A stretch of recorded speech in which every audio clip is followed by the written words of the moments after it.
مولانا فضل الرحمان صاحب کے بارے میں اگر میں کہنا چاہوں تو ان کے لیے الفاظ ہی کم پڑ جاتے ہیں. ان کی ڈائریکٹری اتنی بڑی ہے کہ جتنا بڑا ان کا پیٹ ہے اتنی بڑی ان کی ڈائریکٹری بھی ہے.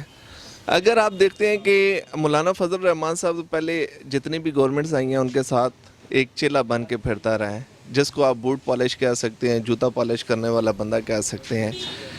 یہ مفتی اور مولویوں کے نام پہ نا بہت بڑا دبا ہے.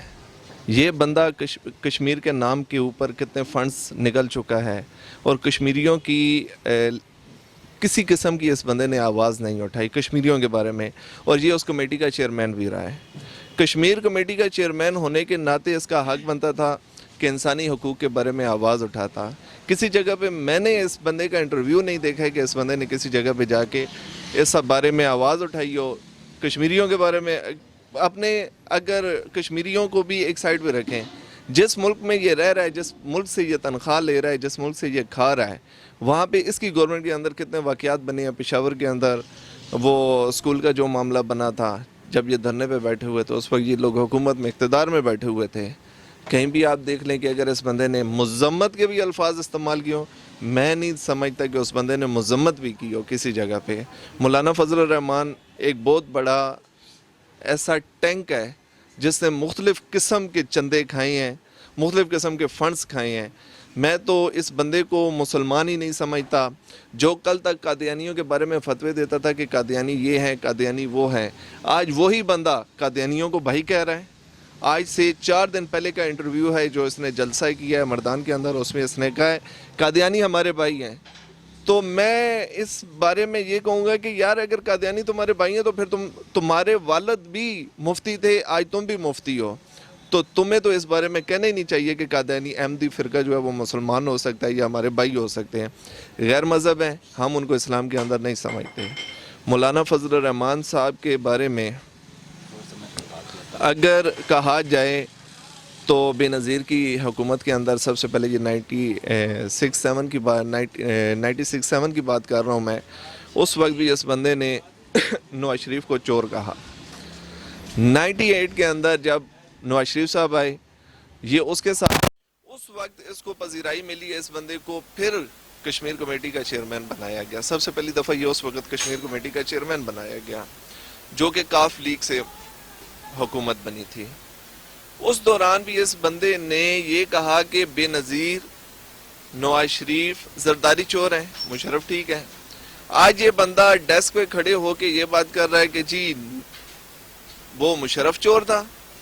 مجھے یہ بتائیں کون سی پلیٹ سے اس نے کھایا نہیں اور کون سی پلیٹ میں اس نے چھید نہیں کیا. یہ بندہ بہت بڑا منافق ہے. یہ اگر حکومت گرانے کی بات کریں آپ عمران خان صاحب کے بارے میں, انشاءاللہ اللہ کے حکم سے پی ٹی آئی کی حکومت نہ کوئی گرا سکتا ہے نہ کوئی گرائے گا. اللہ رب العزت کی ذات بڑی وحدہ لا شریک ہے. عمران خان صاحب الحمد سے شروع کرتے ہیں, اہدنا الصراط المستقیم پہ وہ یقین رکھتے ہیں, تو ہمارا بھی یقین اس چیز کے اوپر ہے کہ انشاءاللہ ان کی گورنمنٹ کو کچھ نہیں ہو سکتا. باقی یہ چلے جو کچھ کرنا چاہتے ہیں کریں. ان لوگوں کو تکلیف یہی ہے کہ ان کے کھانے پینے کے ذرائع ختم ہو چکی ہیں. ان کو صاف نظر آ رہا ہے کہ اب ہم کھا پی نہیں سکتے. ان کو کوئی راستہ نظر نہیں آ رہا, اس لیے یہ لوگ بار بار حکومت کو دھمکیاں دے رہے ہیں. اس نے کہا ہے کہ اگر کوئی وفد اس کے پاس آیا ہے گورنمنٹ کی طرف سے جس نے یہ کہا کہ آپ پی ٹی آئی کے ساتھ شامل ہو جائیں, ہم آپ کو فنڈ بھی کریں گے, ہم آپ کو ہر قسم کا سپورٹ کریں گے, سینٹ کا چیئرمین بھی بناتے ہیں. میں نہیں سمجھتا کہ اس بندے کو یہ جوتے پالش کرنے کے بھی قابل نہیں ہے. اور جس جنرل باجوہ کے خلاف یہ بندہ بیان دیتا ہے, میں سمجھتا ہوں کہ یہ بہت بڑا نمک حرام ہے کہ یہ جنرل باجوہ کے خلاف, ہماری آرمی کے خلاف بیان دے رہا ہے. اس بندے کو سوچنا ہی نہیں چاہیے کہ یہ حکومت گرائے گا. یہ اپنے گھر کو نہیں سنبھال سکتا, یہ حکومت کیا گرائے گا. جو بندہ اپنے گھر کی دیواروں کو اونچا نہیں کر سکتا وہ حکومت کی دیواروں کو کیا نقصان پہنچائے گا. اچھا, فیض الحسن چوہان کا کہنا ہے کہ یہ بندہ اسلام کے نام پر ووٹ دیتا اور جنت کی گارنٹی دیتا تھا, کیا کہتے ہیں اس کے؟ سر میں یہ پہلے ہی واضح کر چکا ہوں کہ اسلام کے نام پہ ووٹ, یہ لوگ, اب ایک مثال میرے ذہن میں آتی ہے لیکن وہ ٹاپک بڑا لمبا ہو جائے گا. یہ لوگ دین کا راستہ دکھا کے نا کہ یہ جنت, یہ خود کا شملے کرانے والے تو یہی لوگ ہوتے ہیں. یہ سب کچھ ملک کا بیڑا غرق کرنے والے یہی لوگ ہیں. یہی ایسے منافق علماء اکرام ہیں جو ہمیں دین کے راستے سے در بدر کر رہے ہیں. فیض الحسن صاحب کا بیان اچھا ہے, انہوں نے صحیح بیان دیا ہے کہ یہ اسلام کے نام پہ ووٹ مانگتے ہیں اور جنت کی گارنٹیاں دیتے ہیں. اگر ووٹ سے ہمیں جنت مل جائے تو پھر سارے لوگ جنتی ہو جائیں گے. تو اچھا، بلاول بھٹو کا کہنا ہے میرے والد صاحب پر جھوٹے کیسز بنائیے، اس کے بارے میں آپ کیا کہتے ہیں؟ اب بلاول بھٹو صاحب تو کل کے بچے ہیں جی، ان کو کیا پتہ ہے. شیخ رشید صاحب کو ویسے ہی ماشاءاللہ بہت اچھے لگتے ہیں یہ بلاول بھٹو صاحب، بلو رانی ہیں ان کی. اور بلاول بھٹو سب سے پہلے اگر کسی قسم کا احتساب کرانا چاہتے ہیں تو اپنے والد کے بارے میں یہ احتساب کرائیں کہ ان کی والدہ کا قتل کس نے کیا ہے.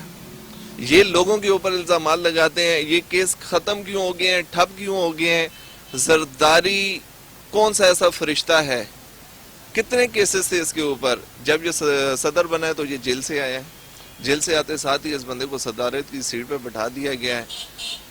بلاول بھٹو صاحب بیچارے، اس کو پتہ ہی نہیں ہے کہ سیاست کیا چیز ہے، الفاظ کہاں سے اٹھانے ہیں، چناؤ کیا کرنا ہے. بلاول بھٹو کو میں سمجھتا ہوں وہ معصوم بلی ہے، اس بیچارے کو کچھ بھی نہیں پتا اس معاملے میں. اچھا، آصف علی زرداری کہتے ہیں کہ جیل میرا دوسرا گھر ہے، مجھے جیل میں ڈال دو، مجھے کوئی ڈر نہیں ہے. وہ ٹھیک کہتا ہے. اس کا جو والد تھا حاکم علی زرداری، وہ یہ کہتا تھا کہ یہ جو جیل ہے نا یہ میرا سسرال ہے، اور اس کا بیٹا کہتا ہے کہ میرا دوسرا گھر ہے. تو لازمی بات ہے کہ یہ باپ بیٹا دونوں کرپٹ قسم کے آدمی ہیں. باپ ڈاکو تھا، بیٹا چور تھا. وہ یہ سلمے کی ٹکٹیں پلے کرنے والے لوگ ہیں. ان لوگوں کو کیا پتا ملک کیسے سنبھالیں. انہوں نے جو سیاست کی ہے وہ یہ سیاست یہ تھی، نواز شریف صاحب آپ بھی کھائیں ہم بھی کھائیں گے، حکومت کو چلنے دیں، حکومت کو دھکا نہیں مارنا. انہوں نے مل کے کھایا ہے. وزیر اعلیٰ پنجاب شہباز شریف زرداری کے دور میں، جب زرداری صدر تھا تو اس وقت میں شہباز شریف نے پنجاب کو لوٹ کے کھایا ہے. پھر زرداری نے دوسرے 3 صوبوں کو مل کے کھایا ہے. ٹھیک ہے، یہ دونوں آج ایک پلیٹ فارم پہ بیٹھ گئے ہیں. یہ کہتے ہیں کہ عمران ایک کرپٹ آدمی ہے. مجھے یہ بتائیں، سینس کی بات ہے، ہمارے اندر اتنا بھی سینس نہیں ہے. ہم یہ بھی نہیں سوچ رہے کہ کل ایک دوسرے کو چور کہنے والے آج ایک پلیٹ فارم پہ اکٹھے ہو چکے ہیں. کیوں اکٹھے ہو چکے ہیں؟ ان کو پتہ ہے ان کی کھادیں ختم ہو چکی ہیں، اب ان کا کھانا پینا حرام ہو چکا ہے. عمران خان صاحب نے ان کی شاہراہ پہ ہاتھ رکھ دیا ہے، اور انشاءاللہ یہ اپنے انجام کو پہنچیں گے. شہباز شریف صاحب کہتے ہیں کہ ہم پہ جتنے مقدمات بنائے گئے ہیں یہ سب جھوٹے ہیں، اس کے بارے میں؟ اور دیکھیں جی، اگر نون لیگ والوں کو کہا جائے نا کہ جی یہ آپ کے اوپر الزامات جھوٹے ہیں، تو وہ یہی کہتے ہیں ہاں جی ہمارے اوپر. اب میں نے پی ٹی آئی کو ووٹ دیا ہے، الحمدللہ فخر سے کہتا ہوں پی ٹی آئی کو ووٹ دیا ہے. جو نون والے ہیں نا، نون لیگ کو جنہوں نے ووٹ دیا ہے، ان کو پتہ ہے کہ ہمارے حکمران چور ہیں. یہ وہ لوگ سپورٹ کر رہے ہیں جن لوگوں کو انہوں نے سپورٹ کیا ہے، جن لوگوں کے ساتھ مل بیٹھ کے انہوں نے کھایا پیا ہے. ہم نے نہ کرپشن زندگی میں کی ہے، نہ آج انشاءاللہ کرپشن کریں گے، نہ ہونے دیں گے. اس لیے ہم اپنے موقع پہ ڈٹے ہوئے ہیں. باقی اگر شہباز شریف کی بات کریں تو شہباز شریف کہاں سے نہیں کھایا اس نے. 2 روپے کی روٹی سے لے کر اس بندے نے آشیانہ ہاؤسنگ تک کرپشن کیا اس بندے نے.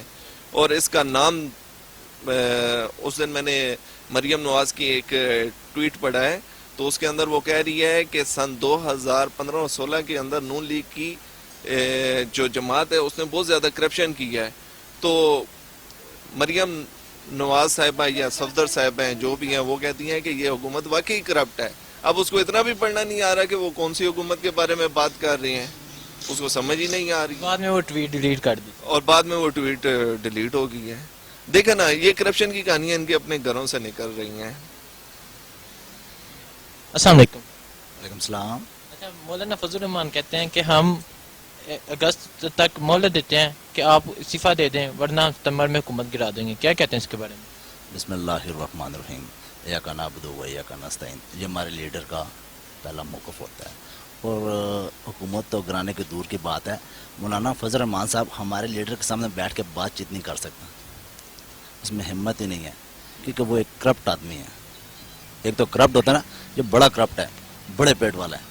تو اس وجہ سے یہ جو باتیں کرتے ہیں نا، ہم حکومت گرا دیں گے، یہ عمران خان کا کچھ بھی نہیں کر سکتے.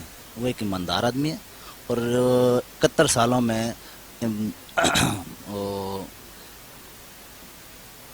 قائد اعظم کے بعد جو واحد وہ لیڈر ہے جو اس ملک میں بہتری کی طرف اور بہتر سوچ لے کر آیا اور تبدیلی لے کر آیا ہے. تو انشاءاللہ یہ حکومت گرانے کی بات کرتے ہیں تو اگلی حکومت بھی ہمارے قائد عمران خان کی ہے.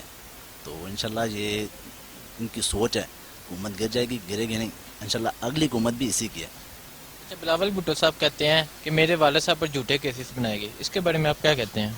خیر بلاول بھٹو صاحب تو یہ لگے رہتے ہیں، جو جھوٹا بندہ ہوتا ہے وہ جھوٹ ہی بولتا رہتا ہے۔ تو انہوں نے جو کرپشن کیا وہ سب کو پتہ ہے، بچوں کو بھی پتہ ہے۔ 2007 سے لے کر 2013 تک یہ کرپٹ تھا، یہ پہلے بھی کرپٹ تھا، سیاست میں بھی کرپٹ ہے اور سیاست کے بعد بھی کرپٹ ہے۔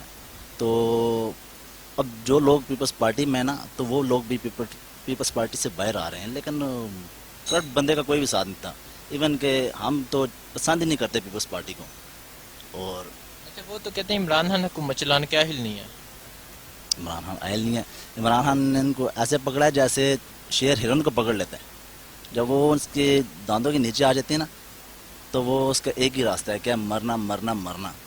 اب یہ مرنے کے قابل ہیں، یہ جینا پسند کرتے ہیں، لیکن اب عمران خان ان کو جینے نہیں دے گا۔ شہباز شریف صاحب کہتے ہیں ہم پہ جو مقدمات بنائے گئے ہیں یہ جھوٹے مقدمات ہیں۔ شہباز صاحب کا تو سب کو پتہ ہے، پوری دنیا کو پتہ ہے، یہ کرپٹ نے کرپشن کیا ہے۔ نواز شریف، شہباز شریف اور زرداری صاحب، اس کو تو اب عوام پسند ہی نہیں کرتی، ان کو خود استعفیٰ دے دینا چاہیے تھا، ان کو پیسے واپس کر دیں تو عمران خان چھوڑ دے گا، یہ ایک حل ہے۔ تو باقی مشکل ہے عمران خان کو چھوڑے۔ تو عمران خان ایک ایماندار لیڈر ہے، اس ملک میں عوام کی بہتری کے لیے وہ آیا ہے۔ شکریہ سر۔